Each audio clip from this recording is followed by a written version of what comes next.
கர்த்தரும் இரட்சகரும் ஆகிய இயேசு கிறிஸ்துவின் நாமத்தினாலே இந்த பரிசுத்த ஓய்வு நாளிலே உங்களை அன்போடு கூட வாழ்த்துகிறேன். உங்களுக்கு கிருபையும் தேவ சமாதானமும் உண்டாவதாக. 6 நாட்களும் மிகவும் கடினமாய் உழைத்து பரிசுத்த ஓய்வு நாளிலே கர்த்தருடைய சமூகத்திலே வந்து நின்று கொண்டிருக்கிற உங்களை கர்த்தருடைய ஆவியானவர் காண்கிறார். உங்களுடைய எல்லா பிரயாசத்தின் பலனையும் அவர் வர்த்திக்க பண்ண போதுமானவராக இருக்கிறார்.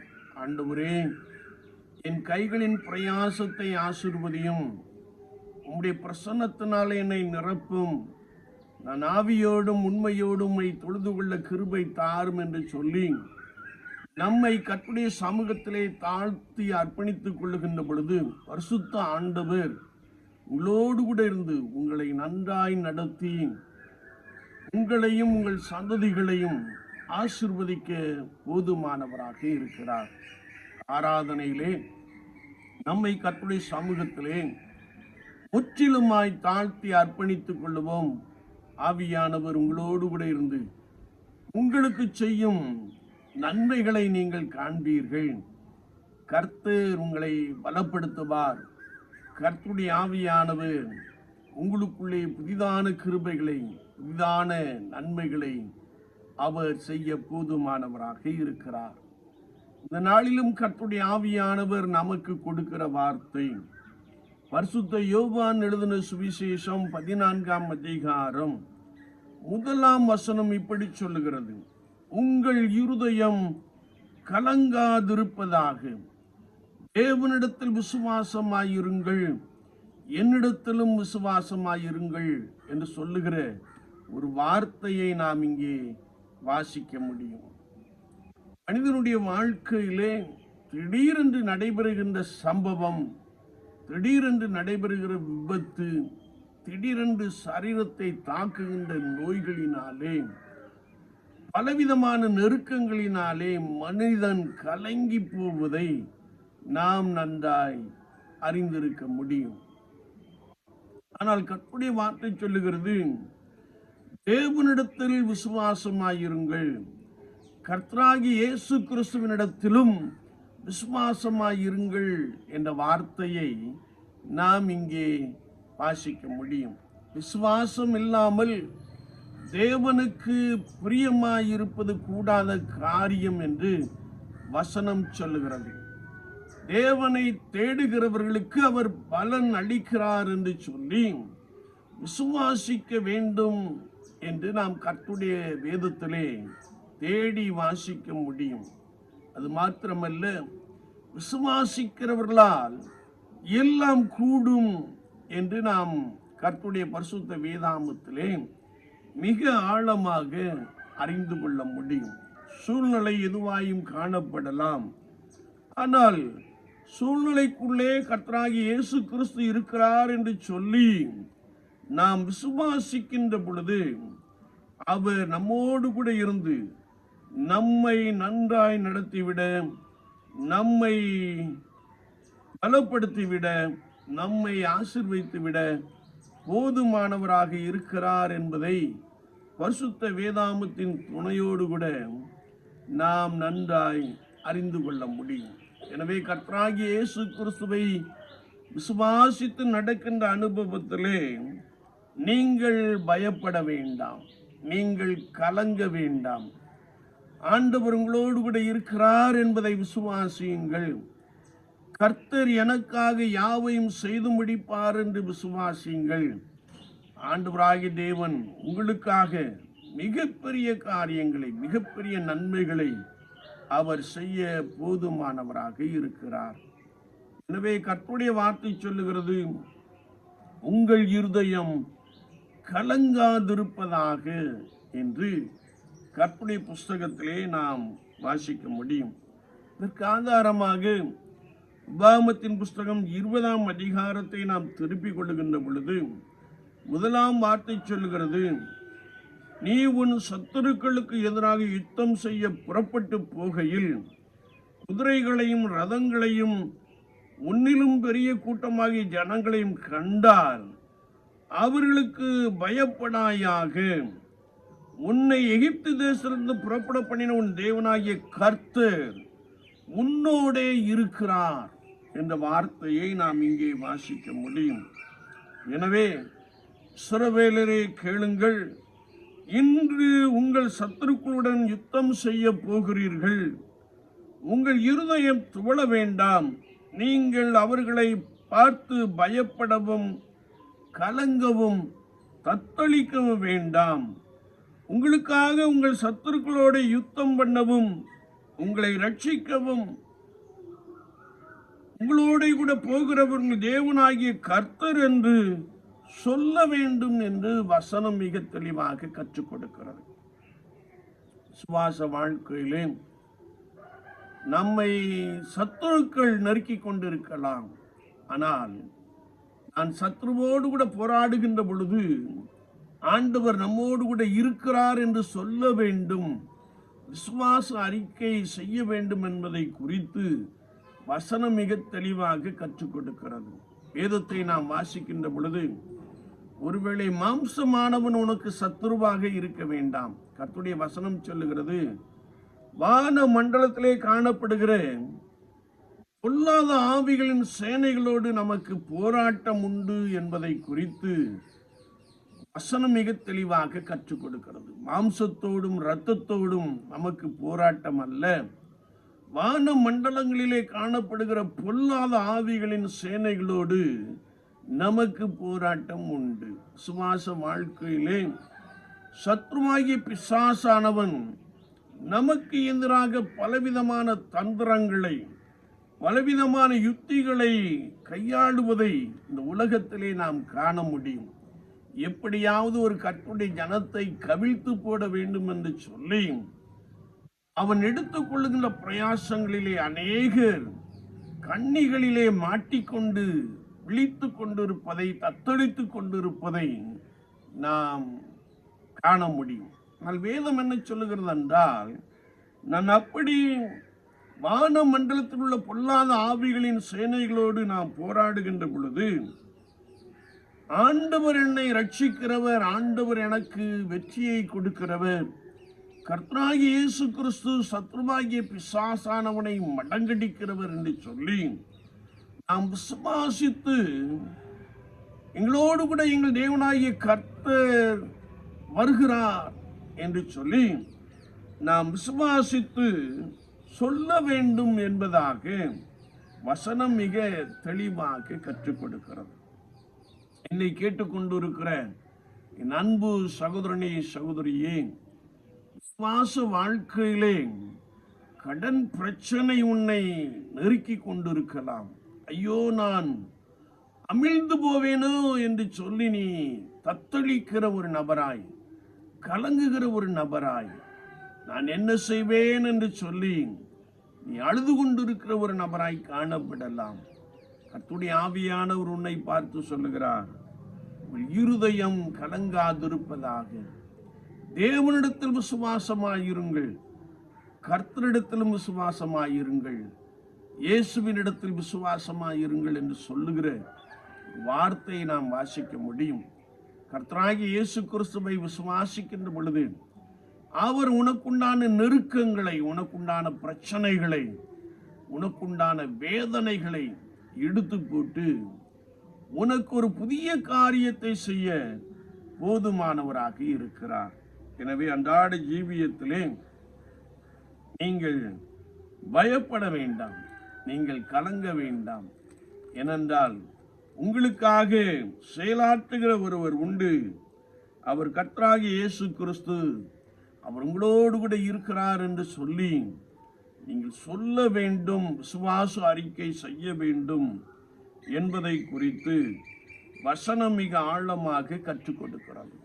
இரண்டாவதாக 1 சாமுவேலின் புஸ்தகம் 17ஆம் அதிகாரம் 32ஆம் வசனத்தை நாம் வாசிக்கின்ற போது, அங்கே தாவீது சவுலை நோக்கி, இவன் நிமித்தம் ஒருவனுடைய இருதயம் கலங்க வேண்டியதில்லை என்று சொல்லுகிற ஒரு வார்த்தையை நாம் இங்கே வாசிக்க முடியும். இந்த அதிகாரத்தை நாம் எடுத்துக்கொள்ளுகின்ற பொழுது இஸ்ரவேல் ஜனங்களுக்கு விரோதமாக பெலிஸ்தியர்கள் யுத்தம் பண்ண வருகின்ற ஒரு காட்சியை குறித்து நாம் இங்கே காண முடியும். அப்படி இருக்கின்ற பொழுது 16ஆம் வார்த்தை சொல்லுகிறது, கோலியாத் என்னும் பெலிஸ்தன் காலையிலும் மாலையிலும் 40 நாள் வந்து நிற்பான். அவன் வந்து நின்று இஸ்ரவேலின் தேவனாகிய கர்த்தருடைய சேனையை நிந்திக்கிறவனாக காணப்பட்டான். வேதத்தை நாம் வாசிக்கின்ற பொழுது, உங்களில் யார் பலம் உள்ளவனோ அவன் என்னிடத்தில் வரட்டும் என்று சொல்லி அவன் இஸ்ரவேல் சேனையை நிந்திக்கிறவனாக காணப்பட்டான். அப்படி 40 நாட்கள் அவர்கள் மிகவும் பயந்தார்கள். ஒருவேளை ஒரு சேனை என்று சொல்லுகின்ற பொழுது, இராணுவம் என்று சொல்லுகின்ற பொழுது சிறந்த பயிற்சியை பெற்றிருப்பார்கள். ஒருவேளை அதில் அநேக விதமான பிரிவுகள் காணப்படும். நாம் குறிப்பாக இஸ்ரேல் தேசத்தை எடுத்துக்கொள்ளுகின்ற பொழுது மொசாட் என்னும் பிரிவு, உளவு பிரிவு வந்து எதிராளிகளை துவசம் பண்ணுகின்ற ஒரு காட்சியை கடந்த நாட்களிலே நாம் தெளிவாய் அறிந்திருக்கிறோம். எனவே பலவிதமான பிரிவுகள், பலவிதமான யுத்த வீரர்களை கொண்ட சேனை ஒரே ஒரு பெலிஸ்தியனுக்கு முன்பதாக நடுங்கிக் கொண்டிருக்கிற காட்சியை குறித்து வேதம் சொல்லுகிறது. அவன் இப்படி 40 நாள் வந்து நின்றபோது இஸ்ரவேல் எல்லாரும் அந்த மனுஷனை காணும்போது மிகவும் பயப்பட்டு அவன் முகத்திற்கு விலகி ஓடி போவார்கள். அந்த மனுஷன் இஸ்ரவேலை நிந்திக்க வந்து நாள்தோறும் நிற்பான் என்பதை குறித்து வசனம் மிக ஆழமாக கற்றுக் கொடுக்கிறது. ஒருவேளை இவனை கொல்லுகிறவன் எவனோ அவனை ராஜா மிகவும் ஐஸ்வர்யனாக்கி அவனுக்கு தம்முடைய குமாரத்தியை தந்து அவன் தகப்பன் வீட்டாருக்கு இஸ்ரவேலிலே சர்வ மானியம் கொடுப்பான் என்ற ஒரு அறிவிப்பை கொடுக்கிறதை நாம் காண முடியும். இந்த சூழ்நிலையிலே தாவீது தன்னுடைய சகோதரர்களை பார்க்கும்படியாய் அங்கே கடந்து சென்றான் என்பதை குறித்து வசனம் மிக தெளிவாக கற்றுக் கொடுக்கிறது. எனவே தாவீது சவுலை நோக்கி, இவன் நிமித்தம் ஒருவனுடைய இருதயம் கலங்க வேண்டாம், உம்முடைய அணியாளனாகிய நான் இந்த பெலிஸ்தியனோடே யுத்தம் பண்ணுவேன் என்றான். தாவீதை பார்க்கின்ற பொழுது மிகவும் சிறிய ஒரு நபராக காணப்பட்டான். தன்னுடைய குடும்பத்தாராலே மறக்கப்பட்ட ஒரு மனிதன், ஆடுகளின் பின்னே சென்று கொண்டிருந்த ஒரு மனிதன். உன் ராஜாவை பார்த்து ஒரு விசை சிங்கம் என்னுடைய ஆட்டை பிடித்து கொள்ளும்படியாய் வந்தது, நான் என்னை பின்தொடர்ந்து போய் சிங்கத்தை கொன்று என்னுடைய ஆட்டை தப்புவித்தேன். இன்னொரு விசை கரடி என்னுடைய ஆட்டை கவி சென்றது, அதனையும் நான் பின்தொடர்ந்து போய் கரடியை கொன்று என்னுடைய ஆட்டை நான் பிடித்து கொண்டேன் என்று சொல்லுகிற ஒரு வார்த்தையை நாம் வாசிக்க முடியும். அது மாத்திரமல்ல, இந்த பெலிஸ்தியன் அவைகளில் ஒன்றை போல் இருப்பான் என்று சொல்லி அவன் ஜீவனுள்ள தேவனுடைய சேனைகளை நிந்தித்தானே என்று சொல்லி நான் இவனை மேற்கொள்ளுவேன் என்று சொல்லுகிற ஒரு வார்த்தையை நாம் வாசிக்க முடியும். என்னை கேட்டுக்கொண்டிருக்கின்ற என் அன்பு சகோதரனே, சகோதரியே, தாவீதுக்குள் தேவ ஆவியானவர் இருந்தபடியினாலே தாவீது யுத்தம் பண்ணுவதற்கு ஒருவேளை முந்தி செல்லுகின்ற ஒரு காட்சியை குறித்து வேதம் நமக்கு தெளிவாய் கற்றுக் கொடுக்கிறது. அது மாத்திரமல்ல, தாவீது விசுவாச அறிக்கை செய்கின்ற பொழுது, என்னை சிங்கத்தின் கைக்கும் கரடியின் கைக்கும் தப்புவித்த கர்த்தர் இந்த பெலிஸ்தியனுடைய கைக்கும் தப்புவிப்பார் என்றான். அப்பொழுது சவுல் தாவீதை பார்த்து, கர்த்தர் உன்னோடே கூட இருப்பாராக என்று சொன்னான். வேதத்தை நாம் வாசிக்கின்ற பொழுது தாவீது ஒருவேளை கவனை எடுத்துக்கொண்டு அதிலே ஒரு கல்லை மாட்டி நீ நிந்திக்கிற இஸ்ரவேலின் இராணுவங்களின் தேவனாகிய கர்த்தரின் நாமத்தினாலே உன்னிடத்தில் வருகிறேன். இன்றைய தினம் கர்த்தர் உன்னை என் கையில் ஒப்பு கொடுப்பார். நான் உன்னை கொண்டு உன் தலையை உன்னை விட்டு வாங்கி பெலிஸ்தீருடைய பாளையத்தின் பிணங்களை இன்றைய தினம் ஆகாயத்து பறவைகளுக்கும் பூமியின் காட்டு மிருகங்கள் கொடுப்பேன். அதனாலே இஸ்ரவேலில் தேவன் ஒருவர் உண்டு என்று பூலோகத்தார் எல்லாரும் அறிந்து கொள்வார்கள் என்று சொல்லி அவன் கோலியாத்தை நோக்கி நடக்க ஆரம்பித்தான். வேதத்தை நாம் வாசிக்கின்ற பொழுது அவன் ஒரு கவனினாலும் ஒரு கல்லினாலும் பெலிஸ்தியனுடைய நெற்றியிலே படும்படியாய் சுழற்றி எறிந்தான். கோலியாத் நெற்றியிலே பட்ட மாத்திரத்திலே அவன் கீழே விழுந்தான். அவனுடைய வாளை எடுத்து அவனுடைய தலையை வெட்டி போட்டான் என்பதை குறித்து நாம் பரிசுத்த வேதாமத்தின் மூலமாக மிக தெளிவாக அறிந்து கொள்ள முடியும். எனவே உங்களுக்கு எதிராக வருகின்ற சத்துருவை குறித்து நீங்கள் பயப்பட வேண்டாம், நீங்கள் கலங்க வேண்டாம், நீங்கள் பயந்து தத்தளிக்க வேண்டாம். ஏனென்றால் ஆண்டவர் என்னோடு கூட இருக்கிறார் என்ற விசுவாசம், கர்த்தர் என்னை நடத்துவார் என்ற விசுவாசம் நமக்குள்ளே பலமாய் காணப்படுகின்ற பொழுது சத்துருவை மடங்கடிக்கிற வல்லமையை ஆண்டவர் நமக்குள்ளே நிறைவாய் கொடுக்கிறார் என்பதை பரிசுத்த வேதாமத்தின் மூலமாக நாம் அறிந்து கொள்ள முடியும். நன்றாய் பயிற்சி பெற்ற ஒரு இராணுவமே நடுங்கிக் கொண்டு இருந்த அந்த வேளையிலே கர்த்தரால் அபிஷேகம் பெற்ற தாவீது கோலியாத்தை மடங்கடித்தான், பெலிஸ்திய சேனைகளை மடங்கடித்து சங்கரித்து போட்டான் என்பதை குறித்து நாம் மிக தெளிவாக அறிந்து கொள்ள முடியும். ஒருவேளை உன்னுடைய வாழ்க்கையிலே இது போன்ற ஒரு பிரச்சனை காணப்படலாம், மலை போன்ற ஒரு பிரச்சனை, அல்லது நித்தமும் நிந்திக்கப்படுகின்ற ஒரு பிரச்சனை உன்னுடைய வாழ்க்கையிலே காணப்படலாம். ஐயோ, என்னை நிந்திக்கிறார்களே, என்னை அவமானப்படுத்துகிறார்களே என்று சொல்லி நீ கலங்கி கொண்டிருக்கிற ஒரு நபராய் காணப்படலாம். கர்த்தருடைய ஆவியானவர் உன்னை பார்த்து சொல்லுகிறார், இருதயம் கலங்க வேண்டாம், தேவனிடத்தில் விசுவாசமாயிருங்கள், இயேசுவினிடத்திலும் விசுவாசமாயிருங்கள் என்று சொல்லுகிறார். நம் ஆண்டவரை விசுவாசத்தோடு கூட நோக்கி பார்க்கின்ற பொழுது அவர் நம் மத்தியிலே நம்மோடு கூட இருந்து ஆராய்ந்து முடியாத பெரிய காரியங்களினாலே, எண்ணி முடியாத அதிசயங்களினாலே உங்களை நிரப்பி வழிநடத்த போதுமானவராக இருக்கிறார் என்பதை குறித்து வார்த்தை மிக தெளிவாக கற்றுக் கொடுக்கிறது. கர்த்தருடைய ஆவியானவர் சொல்லுகிறார், உன் சத்துருக்கு எதிராக நான் ஒரு பந்தியை ஆயத்தப்படுத்தி உன் தலையை எண்ணெயால் அபிஷேகம் பண்ணுவேன், உன் பாத்திரம் நிரம்பி வழிகிறது என்று சொல்லுகிறார்.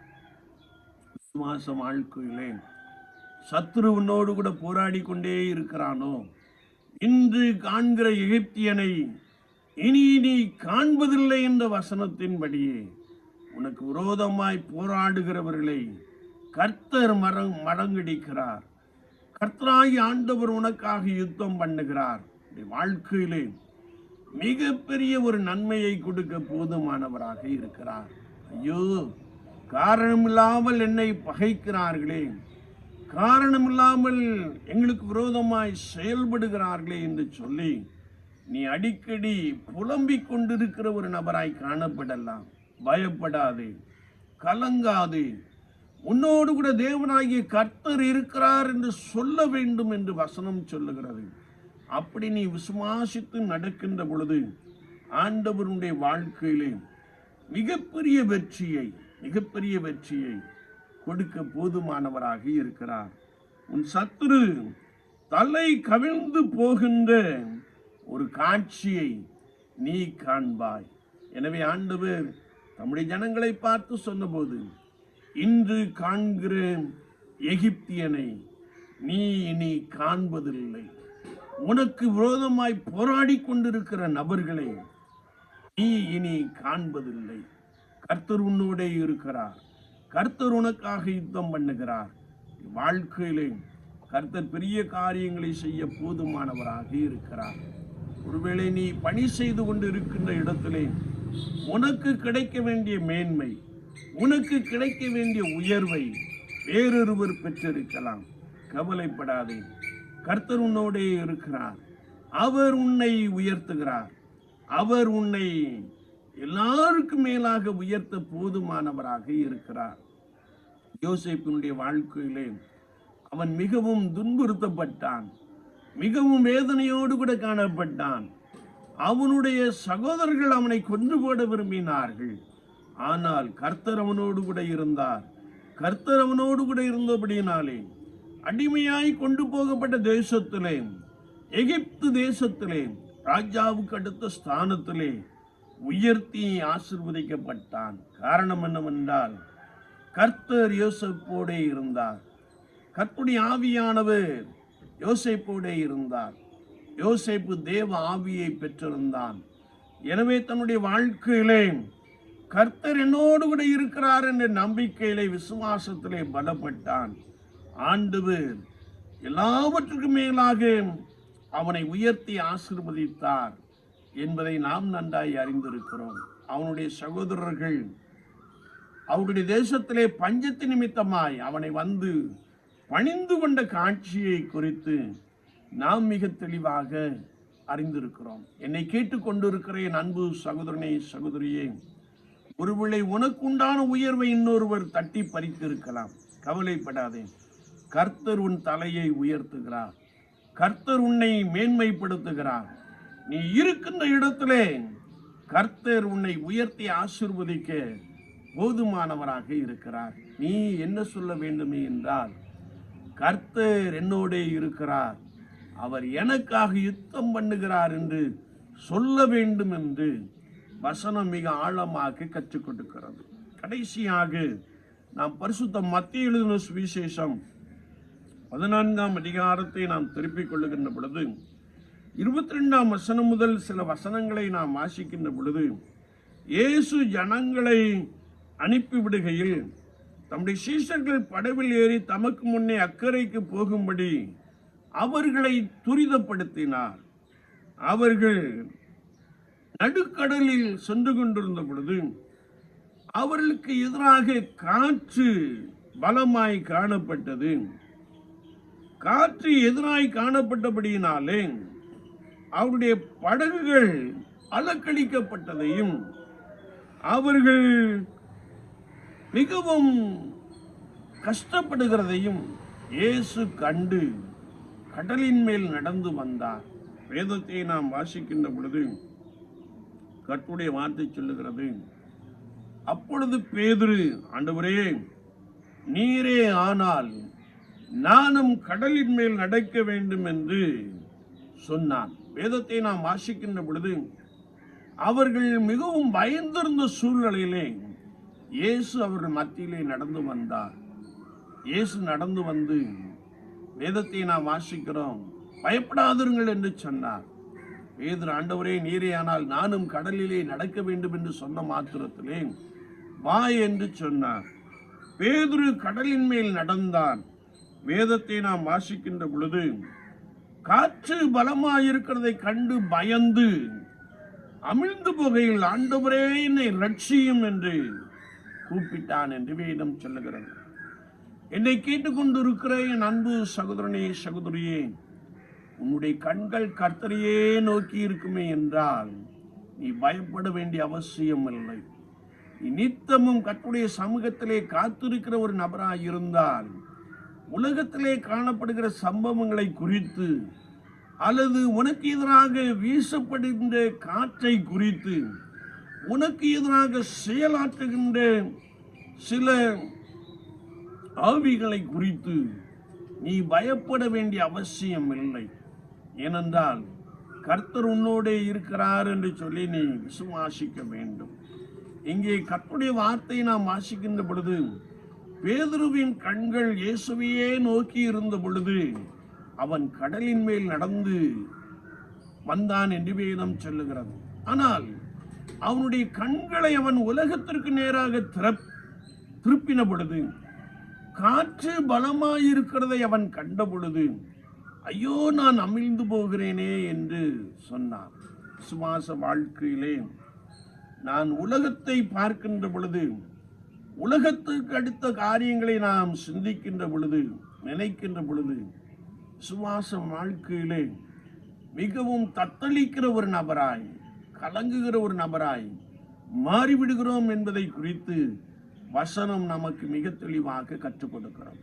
அப்படி என்றால் என்னுடைய கண்கள் கர்த்தரையே நோக்கி இருக்க வேண்டும், உலகத்தை பார்க்க கூடாது அல்லது உலகத்தோடு கூட சார்ந்திருக்க கூடாது என்பதை குறித்து வசனம் மிக தெளிவாக கற்றுக் கொடுக்கிறது.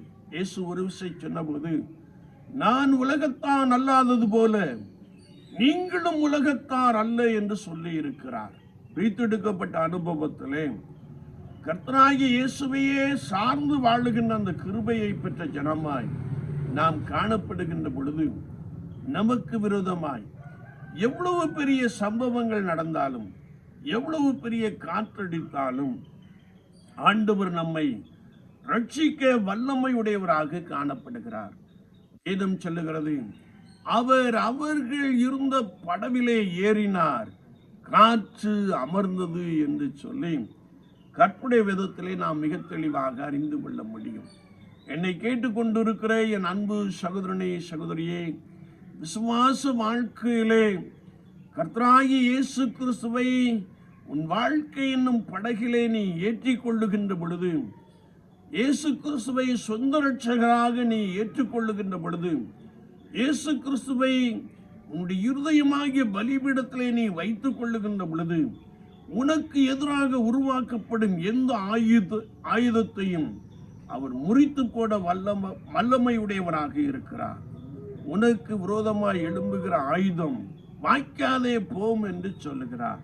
விசுவாச வாழ்க்கையிலே உனக்கு எதிராக அநேக காரியங்கள் நடக்கலாம், பெரும் காற்று வீசலாம், ஒருவேளை நீ விரும்பாத ஒரு சம்பவம் உன்னை நோக்கி கடந்து வரலாம். ஆனால் நீ கர்த்தராகிய இயேசு கிறிஸ்துவை விசுவாசிக்கின்ற பொழுது, அவரை நோக்கி பார்க்கின்ற பொழுது, அவரை உன் வாழ்க்கையிலே ஏற்றுக்கொள்ளுகின்ற பொழுது, அவரை உன்னுடைய வாழ்க்கையிலே சொந்த இரட்சகராக நீ வைத்துக் கொள்ளுகின்ற பொழுது, இயேசு கிறிஸ்து சிலுவையிலே சிந்தின இரத்தத்தினாலே கழுவப்பட்டு ஒரு புது மனிதனாய், புது மனுஷியாய் இயேசு கிறிஸ்துவை வாழ்க்கை என்னும் படகிலே நீ ஏற்றிக் கொள்ளுகின்ற பொழுது, உனக்கு எதிராய் வீசப்படுகின்ற காற்றை, உனக்கு எதிராய் எழும்புகின்ற ஆயுதத்தை அவர் முறித்து போட வல்லமையுடையவராக இருக்கிறார். இந்த இயேசு கிறிஸ்துவை உன்னுடைய வாழ்க்கையிலே நீ ஏற்றுக்கொள், சொந்த இரட்சகராக ஏற்றுக்கொள். அவர் உன்னோடு கூட இருந்து உனக்கு செய்யும் காரியம் மிகவும் பயங்கரமாய் இருக்கும் என்ற வசனத்தின்படியே அவர் உன்னோடு கூட இருந்து உன்னை பலமாய் நடத்த போதுமானவராக இருக்கிறார். கர்த்தருடைய ஆவியானவர் சொல்லுகிறார், உங்கள் இருதயம் கலங்காதிருப்பதாக, உங்கள் இருதயம் கலங்காதிருப்பதாக. தேவனிடத்தில் விசுவாசமாயிருங்கள், என்னிடத்திலும் விசுவாசமாயிருங்கள் என்று சொல்லுகிறார். விசுவாச வாழ்க்கையிலே நாம் கர்த்தராகிய இயேசு கிறிஸ்துவையே நோக்கி பார்ப்போம். ஒருவேளை நீங்கள் பலவிதமான துயரத்திற்குள்ளே காணப்படுகிற ஒரு நபராய் காணப்படலாம். வாழ்க்கையிலே சத்துரு போராடி கொண்டே இருக்கலாம், அல்லது உங்களுடைய வாழ்க்கையிலே நீங்கள் வியாதியினாலே பிடிக்கப்பட்ட ஒரு நபராய் காணப்படலாம். ஐயோ, பல மாதங்களாக, பல ஆண்டுகளாக வியாதி என்னை விட்டு நீங்கவில்லையே என்று சொல்லி கலங்கி போகிற ஒரு நபராய் காணப்படலாம். திடீரென்று நடைபெறுகிற சம்பவத்தினாலே நிலை குலைந்து போன ஒரு நபராய் காணப்படலாம். ஆனால் கர்த்தருடைய ஆவியானவர் உன்னை பார்த்து சொல்லுகிறார், உங்கள் இருதயம் கலங்காதிருப்பதாக, தேவனிடத்தில் விசுவாசமாயிருங்கள், கர்த்தராகிய இயேசு கிறிஸ்துவினிடத்தில் விசுவாசமாயிருங்கள் என்று சொல்லுகிறார். காரணமில்லாமல் உங்களை பகைக்கலாம், எப்படியாவது சத்துரு உங்களை வீழ்த்திவிட வேண்டும் என்று எண்ணலாம்.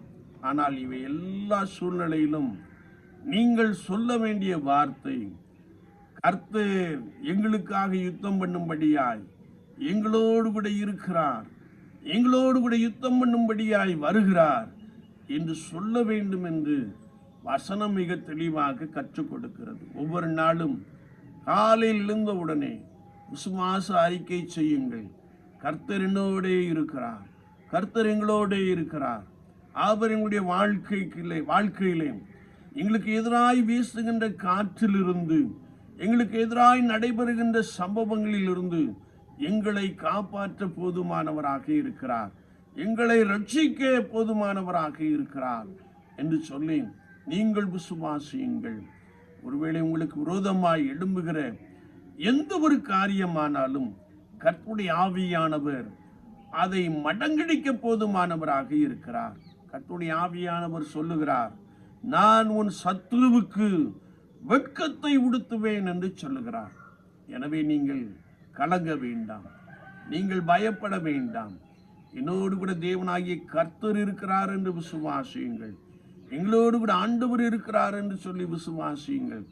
கர்த்தர் உங்கள் சத்துருக்களுக்கு முன்பதாக ஒரு பந்தியை ஆயத்தப்படுத்தி விட்டார்.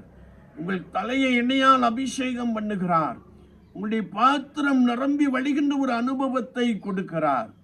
சத்துரு தலைகவிழ்ந்து ஓடும்படியாய் ஆண்டவர் உங்களுக்கு உதவி செய்ய வல்லவராக இருக்கிறார்.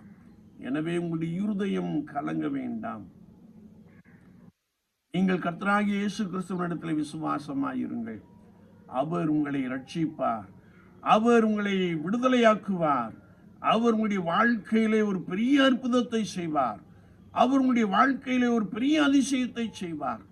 உன்னுடைய சரீரத்திலே காணப்படுகிற பலவீனங்களை எடுத்து போடுவார், தீராத நோய்களை அவர் நீக்கி போடுவார். கர்த்தர் ஒரு பெரிய சமாதானத்தை கொடுக்க போதுமானவராக இருக்கிறார்.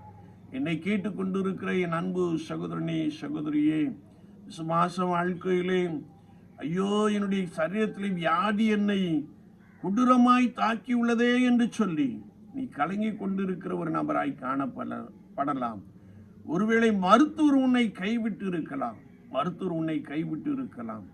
ஆண்டவர் உன்னை பார்த்து தான் சொல்லுகிறார், உங்கள் இருதயம் கலங்க வேண்டாம் என்று சொல்லுகிறார். என்னுடைய சரீரத்திலே காணப்படுகிற கேன்சர் என்னும் வியாதி, என்னுடைய சரீரத்திலே காணப்படுகிற கிட்னி ஃபெயிலியர் என்னும் வியாதி, இன்னும் ஒருவேளை மருத்துவரால் அறியப்படாத வியாதி என்னை மிகவும் துயரப்படுத்துகிறதே என்று சொல்லி நீ இரவிலே அழுது கொண்டிருக்கிற ஒரு நபராய் காணப்படலாம். உன்னுடைய படுக்கையை கண்ணீரால் நீ நனைத்து கொண்டிருக்கிற ஒரு நபராய் காணப்படலாம். கவலைப்படாதே, பயப்படாதே, கலங்காதே. உன் தேவனாகிய கர்த்தர் உன்னோடே இருக்கிறார் என்று சொல்லி நீ விசுவாசி. ஆண்டவர் உன்னுடைய சூழ்நிலையை மாற்றுகிறார். ஆண்டவர் உனக்கு எதிராக வீசுகின்ற காற்றை அமர பண்ணுகிறார். ஆண்டவர் உன்னுடைய சரீரத்திலே ஒரு புதுபலத்தை கொடுக்கிறார். ஆண்டவருடைய வல்லமை உன்னுடைய சரீரத்தின் மீது இறங்குகிறதை நீ உணர்வாய். வியாதியை உன்னிடத்திலிருந்து விலக்குவேன் என்ற வார்த்தையின்படியே ஆண்டவர் எப்பேற்பட்ட வியாதியாய் இருந்தாலும் அவர் அதை உன்னை விட்டு விலக்கி உனக்கு ஒரு சந்தோஷமான அனுபவத்தை கொடுக்கிறார். வாழ்க்கையிலே பெரிய அற்புதங்களை செய்து உன்னை மகிழ பண்ண போதுமானவராக இருக்கிறார். கவலைப்படாதிருங்கள், கலங்காதிருங்கள். கர்த்தர் என்னோடு கூட இருக்கிறார். நான் இருக்கின்ற சூழ்நிலையிலே பரிசுத்த ஆவியானவர் கர்த்தராகிய இயேசு கிறிஸ்து என்னோடு கூட இருக்கிறார் என்று சொல்லி நீங்கள் விசுவாசியுங்கள். அப்படி விசுவாசிக்கின்ற பொழுது அவர் ஆராய்ந்து முடியாத பெரிய காரியங்களையும் எண்ணி முடியாத அதிசயங்களையும் உன்னுடைய வாழ்க்கையிலே நிறைவாய் செய்ய போதுமானவராக இருக்கிறார். எனவேதான் ஆண்டவராகிய தேவன் உங்களை பார்த்து சொல்லுகிறார், உங்கள் இருதயம் கலங்காதிருப்பதாக தேவனிடத்தில் விசுவாசமாயிருங்கள், என்னிடத்திலும் விசுவாசமாயிருங்கள் என்று சொல்லுகிறார். கர்த்தராகிய இயேசு கிறிஸ்துவை விசுவாசிக்கின்ற பொழுது அவர் பெரிய அதிசயங்களை காண பண்ண போதுமானவராக இருக்கிறார். நீங்கள் பயப்பட வேண்டாம், நீங்கள் கலங்க வேண்டாம். கர்த்தர் என்னோட இருக்கிறார் என்று விசுவாச அறிக்கை செய்யுங்கள். அவர் உங்களோடு கூட இருந்து உங்களை அதிசயமாய் வழி நடத்துவார். வியாதியை நீக்கி போடுவார், பலவீனங்களை எடுத்து போடுவார். உங்களுக்கு எதிராக போராடி கொண்டிருக்கிற சத்துருவை உங்களை விட்டு விலக்கி போடுவார். அது மாத்திரமல்ல, அவர் உங்களோடு கூட இருந்து உங்களுக்கு பலத்த நன்மைகளை செய்ய போதுமானவராக இருக்கிறார். இந்த காலை வேளையிலும் நம்மை கர்த்தருடைய சமூகத்திலே தாழ்த்தி அர்ப்பணித்துக் கொள்ளுவோம். ஆண்டவரே, நீர் என்னோடு வாரும், எங்களோடு வாரும். நீர் எங்களோடு கூட வருவதினால் நாங்கள் சிறப்பானவர்கள் என்று மோசேயை கொண்டு சொல்லி வைத்திருக்கிறீரே, உமக்கு ஸ்தோத்திரம் என்று சொல்லி ஆண்டவரே நம்மோடு கூட வரும்படியாய் நாம் அழைத்துக் கொள்வோம். நம்மோடு கூட இருக்கும்படியாய் நம்முடைய இருதயத்திலே அவருக்கு இடம் கொடுப்போம். உங்களுக்கு எதிராய் வீசிக்கொண்டிருக்கின்ற காற்று அது அப்படியே அமர்ந்து போகும். நீங்கள் நன்றாய் நடத்தி செல்லப்படுவீர்கள் என்று கர்த்தருடைய வார்த்தை நமக்கு தெளிவாய் கற்றுக் கொடுக்கிறது. விசுவாச வாழ்க்கையிலே சோர்ந்து போக வேண்டாம், கவலைப்பட வேண்டாம். ஆண்டவர் உன்னை பார்த்து சொல்லுகிறார், உன் கண்ணீரை கண்டேன் என்று சொல்லுகிறார். உன் கண்ணீரை கண்டேன், உன் விண்ணப்பத்தை கேட்டேன், உன் கண்ணீரை கண்டேன், உன் ஆயுசு நாட்களை பெருக பண்ணுவேன் என்று சொல்லுகிறார். விசுவாச வாழ்க்கையிலே இயேசுவே என்று கூப்பிடுங்கள். தேவ பிரசன்னத்தை உணருங்கள். தேவ ஆவியானவர் உங்களோடு கூட இருக்கிறார் என்பதை நீங்கள் விசுவாசியுங்கள். அவர் பெரிய அதிசயத்தை செய்து உங்களை பலமாய் நடத்துகிறார். நாம் ஜெபிப்போம். நேசிக்கிற நல்ல ஆண்டவரே, இந்த வேளைக்காக நாங்கள் உம்மை துதிக்கிறோம், உம்மை ஸ்தோத்திரிக்கிறோம். உங்கள் இருதயம் கலங்காதிருப்பதாக தேவனிடத்தில் விசுவாசமாயிருங்கள், என்னிடத்திலும் விசுவாசமாயிருங்கள் என்ற வார்த்தைக்காக நாங்கள் உம்மை நோக்கி பார்க்கிறோம். விசுவாசிக்கிறவன் பதறான் என்ற வசனத்தின்படியே யாரெல்லாம் பலவீனத்தோடு கூட போராடி கொண்டு இருக்கிறார்களோ, யாரெல்லாம் சத்துருவோடு கூட போராடி கொண்டு இருக்கிறார்களோ, அவர்கள் உம்மை விசுவாசித்து கர்த்தர் எனக்காக யாவையும் செய்து முடிப்பார், கர்த்தர் எனக்காக யுத்தம் பண்ணுவார், கர்த்தர் என் சரீரத்திலே ஒரு பெரிய அற்புதத்தை செய்வார் என்று விசுவாசித்து அற்புதங்களையும் அதிசயங்களையும் சுதந்திரத்துக் கொள்ள தேவ ஆவியானவர் அனுக்கிரகம் செய்கிறீர். நாங்கள் உமக்கு ஸ்தோத்திரம் செலுத்துகிறோம். எப்பேற்பட்ட வியாதியாய் இருந்தாலும் நீர் அவைகளை விலக்கி போடுகிறீர். நாங்கள் உமக்கு நன்றி செலுத்துகிறோம். பரிபூரணமான சுகம் இயேசுவின் நாமத்தினாலே உண்டாகிறபடினாலே நாங்கள் உம்மை துதிக்கிறோம், உம்மை ஸ்தோத்திரிக்கிறோம். பலவீனப்பட்டு போன உறுப்புகள் இயேசுவின் நாமத்தினாலே பலன் கொள்ளுகிறபடினாலே நாங்கள் உம்மை துதிக்கிறோம், உம்மை ஸ்தோத்திரிக்கிறோம். யாரெல்லாம் மரணத்திற்கு சமீபமாய் காணப்படுகிறார்களோ, ஐயோ மரண கண்ணிகள் என் மேல் விழுந்து விட்டது என்று சொல்லி பதறுகிறார்களோ, அவர்களை நீர் பலப்படுத்தும். அவர்கள் மீது உம்முடைய கிருபை இறங்கட்டும், அவர்கள் மீது உம்முடைய இரக்கம் காணப்படட்டும். கர்த்தருடைய வல்லமை அப்படிப்பட்டவர்களை தொட்டு சுகப்படுத்தட்டும். இயேசு சுவாமி, உம்மை விசுவாசித்து அற்புதங்களையும் அதிசயங்களையும் பெற்றுக்கொள்ள பரிசுத்த ஆவியானவர் அப்படிப்பட்டவர்களுக்கு உதவி செய்யும்படியாய் நாங்கள் வேண்டி நிற்கிறோம். கடன் பிரச்சனையினாலே நெருக்கப்பட்டு கொண்டிருக்கிற குடும்பங்களுக்காக நோக்கி மன்றாடி ஜெபிக்கிறோம்.